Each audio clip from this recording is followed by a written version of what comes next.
Nggak nyangka ya, orang Arab terongnya gede banget. Ya Allah, sehatkan selalu suamiku ini.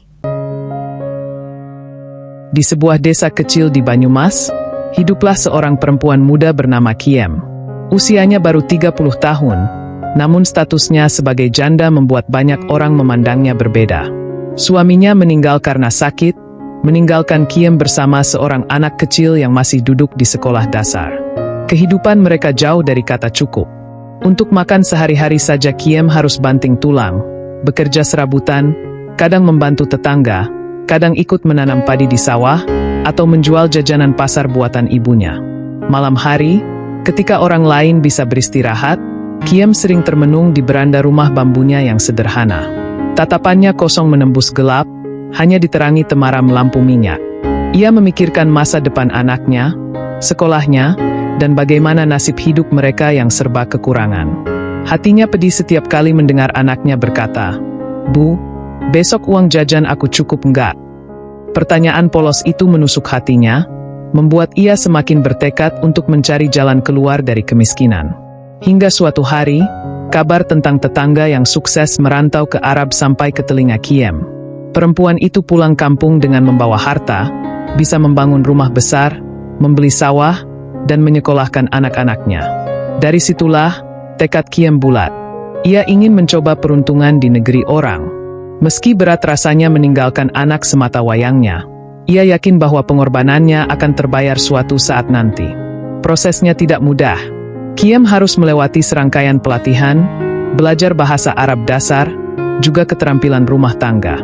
Ia bahkan rela menahan rasa rindu ketika berbulan-bulan harus tinggal di penampungan menunggu keberangkatan.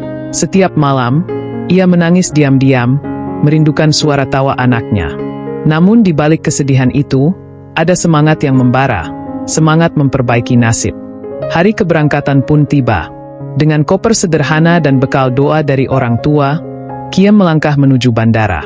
Air matanya menetes deras ketika memeluk anaknya untuk terakhir kalinya sebelum pergi. Anak itu hanya bisa berkata, "Bu, cepat pulang ya. Aku tunggu." Kalimat sederhana itu bagai paku yang menancap di dada Kiem. Ia tahu perjalanannya tidak akan mudah, namun tekadnya sudah bulat. Di pesawat menuju tanah Arab, Kiem memandang keluar jendela. Awan putih berarak, langit biru terbentang luas, seolah menyambut perjalanan baru dalam hidupnya. Di dalam hati, ia berbisik, "Demi masa depan anakku, aku akan kuat. Apapun yang terjadi, aku akan bertahan." Dan begitulah, perjalanan Kiem sebagai janda muda Banyumas dimulai. Sebuah perjalanan penuh tantangan, namun menyimpan harapan yang besar.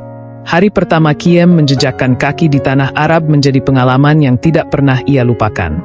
Angin gurun yang panas, bangunan-bangunan tinggi berlapis marmer, serta suara azan yang menggema membuatnya merasa asing sekaligus takjub. Ia dijemput agen penyalur, lalu diantar menuju rumah majikan barunya. Sepanjang perjalanan, jantungnya berdegup kencang, bercampur antara takut, penasaran, dan harapan. Rumah yang dituju ternyata tidak semewah bayangan Kiem. Sebuah rumah besar memang, namun suasananya sepi, seakan penghuninya tidak menyukai keramaian. Pintu kayu berukir sederhana terbuka, menampilkan sosok pria Arab berusia 53 tahun. Wajahnya tegas, matanya tajam namun redup, seolah menyimpan cerita panjang yang tidak pernah terucapkan. Ia hanya mengangguk pelan, menyambut Kiem tanpa banyak kata. Majikan itu dikenal oleh para tetangga sebagai pria pendiam dan misterius. Namanya jarang disebut, tak banyak yang tahu kehidupan pribadinya. Kiem awalnya mengira akan menghadapi majikan kasar atau galak, tapi ternyata tidak. Sejak hari pertama, ia diperlakukan dengan baik. Tidak ada teriakan, tidak ada bentakan. Bahkan, ketika Kiem membuat kesalahan kecil, pria itu hanya menatap dengan senyum samar dan berkata singkat, "Labas, tidak apa-apa." Namun, ada satu hal yang membuat Kiem heran. Setiap pagi setelah salat subuh, majikannya selalu pergi entah kemana. Begitu pula sore hari menjelang maghrib, ia menghilang lagi. Pulangnya selalu larut, membawa aroma tanah dan udara segar, tapi tanpa penjelasan. Kiem sempat menduga, mungkin majikannya punya urusan rahasia, atau ada keluarga lain yang tidak ia ketahui. Tapi setiap kali ditanya, Pria itu hanya tersenyum samar dan tidak menjawab. Hari-hari Kiem di rumah itu berjalan tenang. Pekerjaan rumah tidak terlalu berat, makanan cukup, dan ia tidak pernah merasa diperlakukan semena-mena. Justru kesunyian rumah itu membuatnya sering duduk termenung, berpikir tentang siapa sebenarnya pria yang kini menjadi majikannya. Kadang, dari jendela, ia memperhatikan sosok majikannya berdoa lama di ruang tamu. Wajahnya terlihat pasrah dan khusyuk. Ada ketenangan yang memancar dari dirinya, sesuatu yang membuat hati Kiem perlahan merasa damai. Meski awalnya ia hanya bekerja, Kiem mulai merasakan hal yang aneh dalam dirinya. Ada rasa penasaran, ada rasa kagum yang tumbuh diam-diam. Pria itu jarang bicara, tapi setiap kali matanya menatap Kiem, ada sesuatu yang sulit dijelaskan. Seakan-akan tatapan itu menyimpan perhatian yang dalam, meski tidak pernah diucapkan dengan kata. Hingga suatu sore, ketika listrik rumah tiba-tiba padam, Kiem duduk di ruang tamu dalam gelap. Majikannya datang membawa lampu minyak, lalu tanpa sengaja tangan mereka bersentuhan. Sekejap saja, jantung Kiem berdegup kencang. Saat itu, untuk pertama kalinya, ia merasa ada ikatan yang tidak biasa di antara mereka. Hari demi hari, kebersamaan kecil itu semakin membuat Kiem bingung. Ia tidak tahu harus menganggap pria itu sekadar majikan, atau mungkin lebih dari itu. Hari-hari di rumah itu semakin terasa berbeda bagi Kiem. Suasana yang tadinya sunyi dan penuh misteri, perlahan berubah menjadi ruang yang hangat. Meski majikannya tetap pendiam, ia mulai membuka sedikit celah dalam dinding kesendiriannya. Setiap pagi, sebelum pergi entah kemana, ia selalu menyapa Kiem dengan kalimat singkat, "Sabah Fair," selamat pagi. Sapaan sederhana itu entah kenapa membuat hati Kiem bergetar. Suatu sore, ketika pekerjaan rumah sudah selesai, majikan itu memanggil Kiem untuk duduk di teras. Ia membawa 2 cangkir teh panas, aroma kayu manis mengepul di udara. Dengan bahasa Arab yang terbata-bata bercampur bahasa Indonesia seadanya, mereka berbicara tentang hal-hal kecil. Tentang cuaca, tentang makanan, bahkan tentang Banyumas yang Kiem ceritakan dengan penuh semangat. Majikannya hanya mendengarkan, sesekali tersenyum, sesekali menatap lurus ke mata Kiem dengan sorot yang sulit ditebak. Sejak pertemuan itu, ada kebiasaan baru. Setiap sore, jika ia tidak menghilang, mereka duduk bersama di teras, menikmati teh dan obrolan singkat. Bagi Kiem, momen itu seperti penghiburan setelah lelah bekerja. Ia merasa diperhatikan, didengar, dan dihargai. Hal-hal yang dulu jarang ia rasakan setelah menjadi janda. Tetapi, gosip mulai berembus. Tetangga rumah mulai memperhatikan kedekatan yang tak biasa antara majikan Arab dengan pembantunya. Ada yang berbisik-bisik, ada yang sinis. Namun Kiem tidak peduli. Baginya, yang ia rasakan nyata, sebuah kenyamanan, sebuah perhatian yang tulus. Perasaan itu semakin jelas ketika suatu malam Kiem jatuh sakit. Tubuhnya demam, kepalanya berat, dan ia hanya bisa terbaring lemah di kamarnya. Saat itu, majikanlah yang mengetuk pintu, membawa semangkuk sup hangat. Dengan tangan sendiri, ia menyuapkan makanan itu ke mulut Kiem, perlahan, sabar, tanpa berkata banyak. Hati Kiem luluh. Air matanya menetes, bukan hanya karena sakit, tapi karena ia merasakan ketulusan yang sulit ditemui dari seorang pria. Sejak malam itu, hubungan mereka semakin dekat. Tak ada ucapan cinta, tak ada janji manis, tapi setiap tatapan, setiap perhatian kecil, sudah cukup untuk membuat hati mereka saling terikat. Bagi Kiem, pria itu bukan lagi sekadar majikan. Ia mulai hadir sebagai sosok yang mampu mengisi kekosongan di hatinya, sosok yang membuatnya merasa berharga kembali. Namun, satu hal masih menjadi misteri besar. Setiap kali Kiem mulai merasa nyaman, setiap kali ia merasa hubungan mereka semakin dekat, majikannya kembali pergi diam-diam setiap pagi dan sore. Rasa penasaran itu semakin membesar, seiring dengan rasa cintanya yang juga tumbuh. Kiem tahu, cepat atau lambat, ia harus menemukan jawaban dari misteri itu. Karena di balik diamnya sang majikan, ada rahasia yang bisa mengubah segalanya. Rasa penasaran semakin menguasai hati Kiem. Setiap pagi dan sore, ia selalu memperhatikan dari jendela, menunggu saat majikannya keluar rumah. Langkah kakinya tenang, jubah putihnya berkibar, wajahnya teduh tapi tak pernah menjelaskan kemana ia pergi. Hanya doa singkat dan senyum samar sebelum pintu ditutup.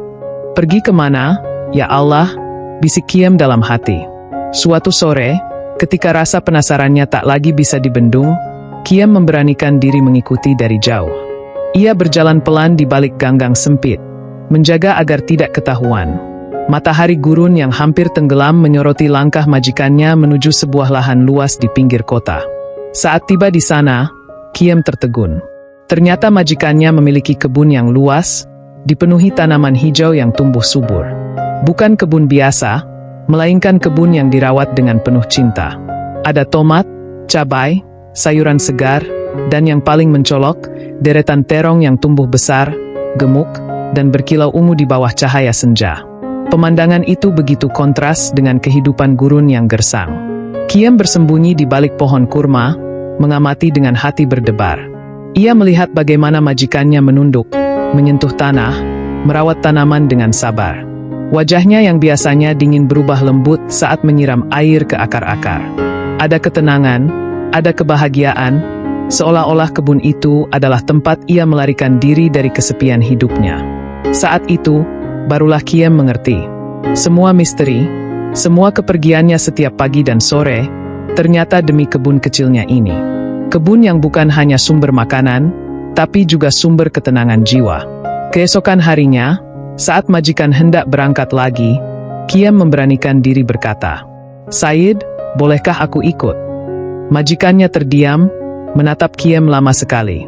Lalu, tanpa kata, ia mengangguk.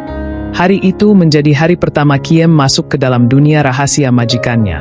Ia berjalan di antara tanaman, mencium aroma tanah yang segar, merasakan kelembutan udara senja.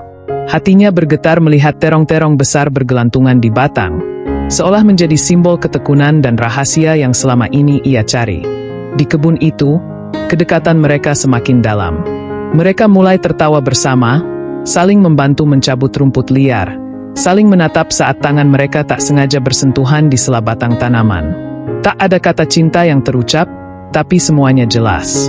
Hati mereka telah menyatu di antara hijau daun dan ungu terong. Beberapa bulan kemudian, sesuatu yang tidak pernah diduga akhirnya terjadi. Sang majikan melamar Kiem dengan cara yang sederhana namun penuh makna. Di bawah pohon kurma, dengan kalimat singkat dalam bahasa Arab, ia memintanya menjadi istri. Air mata Kiem mengalir deras. Ia tidak pernah menyangka perjalanan hidupnya sebagai janda yang penuh luka bisa berujung pada kebahagiaan seperti ini. Pernikahan mereka digelar sederhana, hanya dihadiri kerabat dekat. Tidak ada pesta besar, tidak ada kemewahan. Tapi bagi Kiem, itu adalah hari terindah dalam hidupnya. Ia kini bukan lagi seorang TKW, melainkan seorang istri yang sah, pendamping seorang pria Arab yang telah mencuri hatinya. Namun, ada satu hal yang membuat hatinya terus berdebar. Malam pertama. Malam yang selalu ia dengar dari bisik-bisik teman sesama TKW. Malam yang penuh rahasia dan kejutan. Dan ia tahu, rahasia suaminya yang lain mungkin akan terungkap malam itu. Malam itu akhirnya tiba. Setelah akad nikah yang sederhana namun penuh doa, Kiem duduk di kamar pengantin dengan hati berdebar. Tangannya gemetar, wajahnya memerah, pikirannya campur aduk antara takut, canggung, dan penasaran. Seumur hidupnya, ia belum pernah merasakan ketegangan sebesar ini. Suaminya, pria Arab yang selama ini pendiam dan misterius, masuk dengan langkah tenang. Wajahnya tetap teduh, tatapannya dalam, dan senyum samar menghiasi bibirnya. Ia duduk di samping Kiem, menatapnya lama tanpa kata. Kiem menunduk, jantungnya berdentum seperti beduk. Suasana sunyi, hanya suara detak jam dinding yang terdengar. Kemudian, dengan tangan lembut, suaminya menyentuh pipi Kiem. "Anti zaujati, engkau kini istriku," bisiknya lirih. Kata-kata sederhana itu membuat air mata Kiem menetes. Rasa syukur mengalir deras dalam hatinya. Dan saat itulah, kejutan besar yang selama ini tersembunyi mulai terungkap. Kiem terperangah, terdiam, bahkan nyaris tak percaya dengan apa yang ia lihat.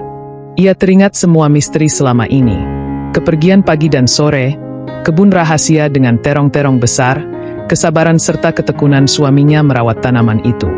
Semua jawaban kini jelas di depan matanya. "Ya Allah," bisik Kiem, setengah kagum, setengah terkejut. Malam itu menjadi malam yang tak akan pernah ia lupakan. Bukan hanya karena ia resmi menjadi istri sah seorang duda Arab berusia 53 tahun, tapi juga karena ia menemukan makna baru dari cinta. Cinta yang sabar, tenang, namun menyimpan kekuatan besar di balik diamnya. Di sela detik-detik penuh keintiman itu, Kiem merasa seperti terlahir kembali. Ia bukan lagi janda miskin dari Banyumas yang selalu menangis memikirkan masa depan anaknya. Kini ia adalah seorang istri yang dicintai dan dihargai, menemukan kebahagiaan di tanah asing yang dulu hanya ia impikan. Malam pertama itu bukan hanya tentang tubuh yang menyatu, melainkan juga tentang hati yang akhirnya benar-benar berserah.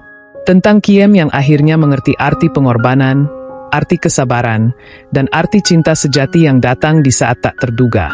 Dan ketika fajar menyingsing, Kiem tahu, kehidupannya telah berubah selamanya. Ia kini memiliki rumah, suami, dan masa depan baru. Sebuah awal yang indah, lahir dari perjalanan panjang seorang janda muda Banyumas yang berani bermimpi.